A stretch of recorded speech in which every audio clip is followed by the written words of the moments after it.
And I do want to get your thoughts on ISIS, because obviously it was a big week with the fall of Raqqa. So, when you play out what happens next here between Iran and between the United States and Russia, all of whom have a stake in wanting Syria to be stable in their own way of looking at that, what do you think is next?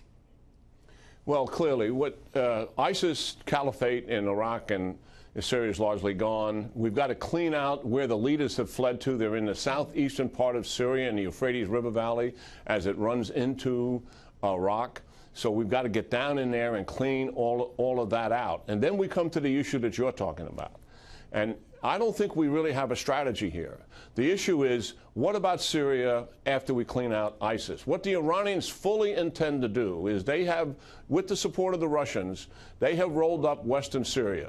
And we're not taking that back. Assad is staying in power. There is no political procedure that will get him out of power, even though the administration desires that. That train has left the station.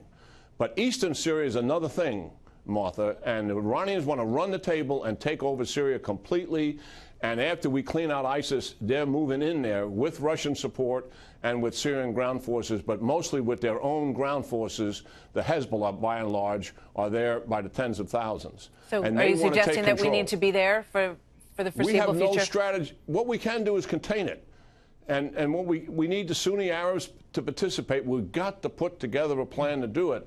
And people are wringing their hands about it because they're concerned that we could wind up in a war with the Iranians. Well, the alternative is the Iranians are going to be able to build a land bridge from Iran through Iraq, because their political influence in Iraq is greater than ours, into Syria, all the way to Lebanon, to the Mediterranean. They want a port on the Mediterranean in Lebanon. That's their proxies who are in Lebanon. They run the country of Lebanon, the Hezbollah. They have a huge strategy in the region to dominate and influence the Middle East. And the president has a strategy now to push back on it, but we don't have one yet for Syria.